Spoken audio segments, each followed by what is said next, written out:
Hello, I'm Mike Miller. Welcome to my studio. Thank you guys for coming today. This is pretty neat. This is the upstairs in my studio where the woodworking stuff and things get constructed out of mostly non-welding materials. Happens up here, and downstairs is the steel studio. I'm originally from Kansas. I was born in Lawrence, Kansas, but grew up in Wichita. Moved out into the country many years ago. And now we're half an hour from Wichita, just north of Towanda, out in the country. I'm working on the project for the Salina River Festival. I'm hoping it's going to be really cool. It's going to go down on both sides of the bridge, and there's going to be the bridge is 100-foot long, and so there's two 100-foot long sections of PVC pipe, and the pipe is covered with this stuff, and I'll show you how I make these. The River Festival happens in the first week of September during Labor Day weekend, and Mike Miller is making a site-specific work for us in conjunction with the Arts and Humanities Council and the Salina Arts Center. Yeah, and I'm thrilled to be doing this because of the Salina Arts Center. They have done so much work to promote art in Kansas. I've been in multiple shows up there. They have always just gone out of their way to have fantastic shows, to just promote me, promote other artists. It's one of those things that if you've lived in Kansas forever, it was, for a long time, it was kind of an art desert. There wasn't a lot of art happening, or at least it didn't seem like it to me. But in the last, 20 years or so, it seems like it's really been jumping up there. And Salina is like one of the major leaders of that, the city and the art center and just the whole promotion. Anyway, for what I'm building is these PVC pipes. And I take this poly netting stuff that you usually see it in the produce section at the grocery store in larger diameters. It wraps up fruit. And you can order it, I found, in 820-foot rolls. And I found that you could order it in this real small stuff. And I kind of wish I'd ordered the next size up, because it's really just crazy tight. You slide it all the way down here, and there's already a hole drilled in here, like that. And then you take a piece of tape,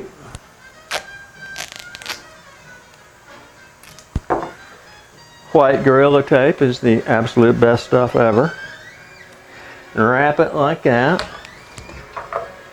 Then you cut this end off right here and leave a bunch of extra hanging out. And you rotate it over without banging it off of anything or knocking anything over, hopefully. Then you take the blue one and slide it over here like that, so that it'll go over the yellow. Then pull it in like that.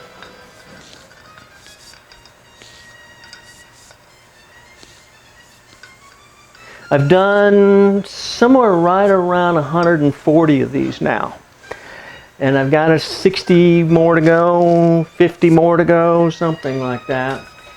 And I made the mistake of timing it and discovered that it was taking about 10-15 minutes per thing. Sorry about that. I had to jump off screen to undo the roll of stuff. And then I said, well, if it's going to take 15 minutes per pole times 200, that's just like a crazy number of hours. I shouldn't do that. So I never should have looked at the clock. Never look at the clock when making art. New rule. Okay, when I get down into there, there's the hole that's in the middle of it, and so I want roughly halfway between the two, so I need a little more.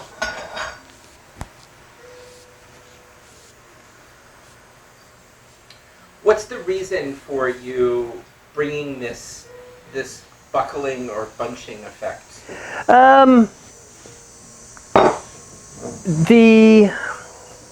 You got 200 things, poles, that are all the same length. They're all going to move in the same way and have the same kind of rhythm. And it would be pretty easy to make them all identical. I could paint them all or this, that, and the next thing, but it seemed like it would be, I don't know, trying to figure out some way to make each one unique and slightly different than the next one was kind of an important part of the process. And so by going in here and playing with where I leave a bunch, where the netting is all wadded up like that, then I can have these, make a pattern. And there aren't a whole bunch of different ways that you can do one like this, and you can put another one like that, so you got kind of a white space between the two of them. You can also push them all together, and then you can leave a bundle in the middle like that. So there aren't a million different opportunities, but I'm trying very hard to never make two of them exactly the same, so that as you walk down across the bridge, you'll see that everything's, especially from a distance, it'll all look identical. But as you get up close to it, it's one of the things about sculpture is I want layers. I want a layer where you see it far away and, oh, that's kind of interesting. And another layer when you walk up close to it that it's oh, well, there's another detail I hadn't seen from a distance. And then there's the trickier part of sculpture, and that's why I love doing kinetic sculpture so much, is that if you make it move, little kids will be interested in it. I was in school a few years ago and I had done a piece where it was just a rock with 3 wheels on it, and it was rotating on a plate of oil, leaving tracks in the oil with the wheels on the rock.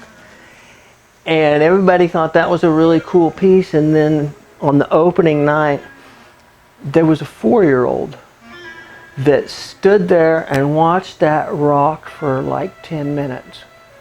And it's just because it was moved.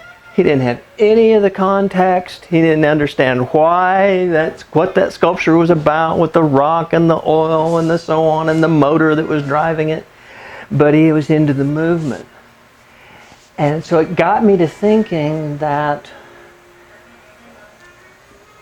I want a layer in a sculpture that will make a 4-year-old interested. I want another layer in a sculpture that the general public that knows nothing about art will enjoy. Oh, that's pretty. Well, like that's really neat looking. But it also needs to have another layer for the artist that got their master's in something, that wants to go over and read the artist statement and find out what it's about. And if you leave out any of those layers, particularly on public art, I think you really missed the boat. It's not always possible. Sometimes public art's just about being pretty. Sometimes it's just about just making something that moves, that, that looks cool. But every once in a while you can get something that does all of the above. And this one, it's going to have the movement because it's going to be a 100-foot long double standing wave. It's pure physics. It's going to have so that's going to get the 4-year-old. It's going to be all blue and yellow and pretty and bright, and that's going to get the general public. And then the third layer on this one is about waves. Everything goes in waves. Economic waves, fashion waves, light waves, water waves, sound waves. And waves, particularly in this process, they're vertical pendulums, like a clock pendulum. And that means that when a pendulum is swinging, right as it passes the center point, it's going as fast as it's going to go. And then it slows down and it slows down and it slows down and it gets to the end and it stops for just a second and it pauses. And then it starts accelerating back the other direction and it gets past the center point and it's going as fast as it can go. And then it slows down and slows down and slows down and then it stops again. And if you think about every economic wave, every political movement, every system in human civilization follows that basic pattern, where the whole place just is going nuts at this super duper high speed and we're flying past the middle and then pretty soon we're going, oh good grief, this is nuts, and we get to the end and we slow down, we stop and we think about it for a minute. Oh, okay, man, we got that off, but now we're clear out here on the right side of things, or we're clear out here on the left side of things. So we need to go back the other direction. So we correct. We correct and correct and correct, and now we're moving super fast again, and we go right past the sweet spot at top speed. And it's just the human condition is going past that sweet spot at top speed. And that's what this piece is about on the ultimate layer. And to enjoy this piece, you don't need to know any of that. That's just me and 6 other artists that know me, or if there's an artist statement or something. I gotta step over here for a second, if I'm still on view in there. Each one of these poles has got a little wooden block up inside of it. And the wooden block's gotta go into there, right there. And then I gotta drill a hole right here.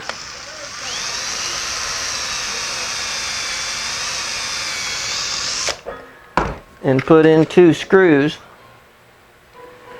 And that's so that when it mounts on the framework, that there'll be a place for the marble to rest against, because it needs to have a bearing in it so that it will move as smoothly as possible.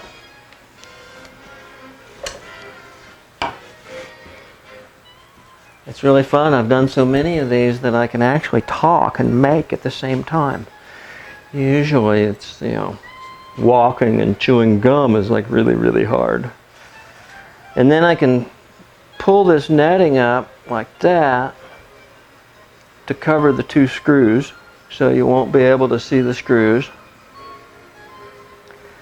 And I was trying to think about what would be didn't want to buy 200 half-inch ball bearings to go up in there, and so I was talking to my dad about it, and he says, well, just get marbles. Well, duh. So got myself 200 marbles, and they'll go in there like that, and then when it's up there on the bridge,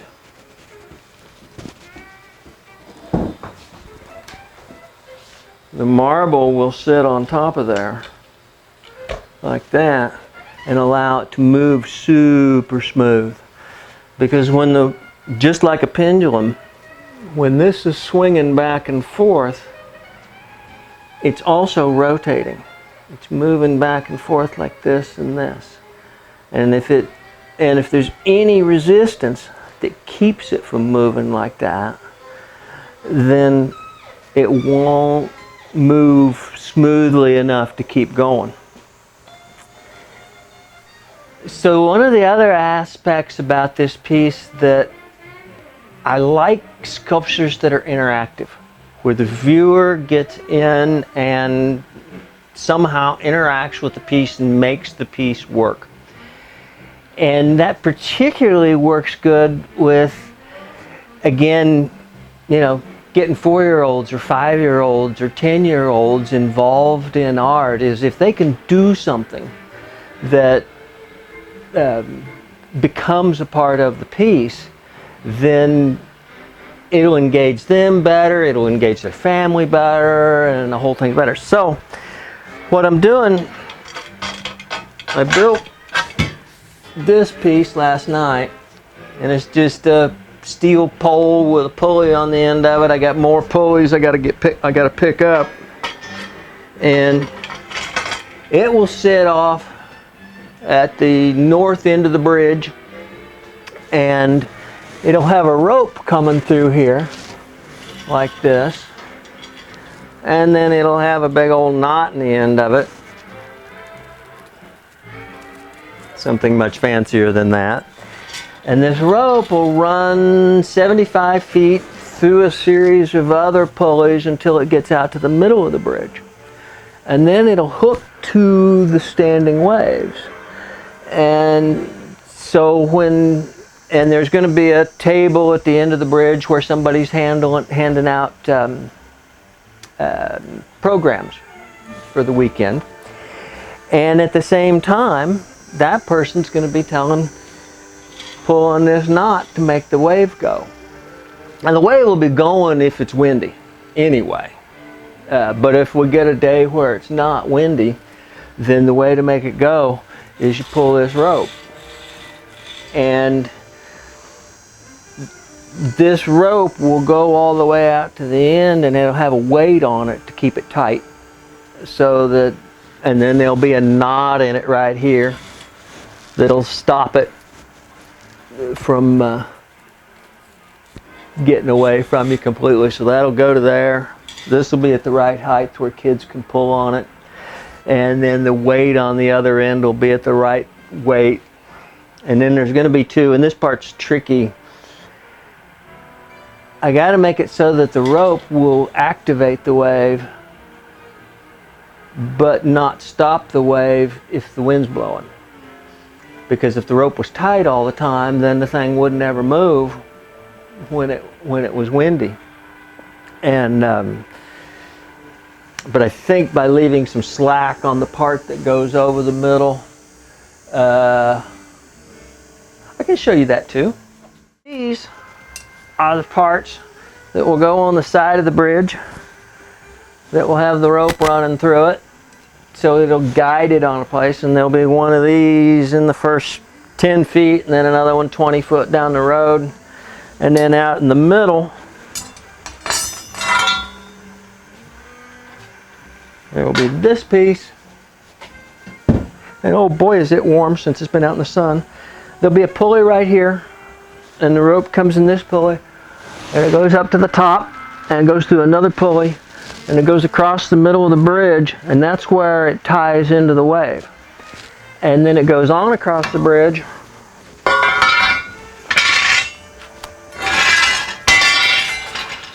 That ought to be good and loud on the microphone. And this piece will be on the other side of the bridge, and the weight will be on this bar. So there'll be a pulley at the top, the rope comes off across that pulley, and it comes down and it ties onto this loop, and then however much weight I need to keep the rope all tight will hook to right here, so that as the kid's pulling on the rope, this will go up and down. And it looks like in the videos that we took when we tried it the other day that it's going to need about 10 inches of travel. So this will go from here to here to here to here as the kids are pulling on it. And then when they aren't pulling on it, it'll just rest right there, pulled up against that knot. And so that way, by having the weight here and the knot there 75 feet away, then the whole rope will keep tight if it works.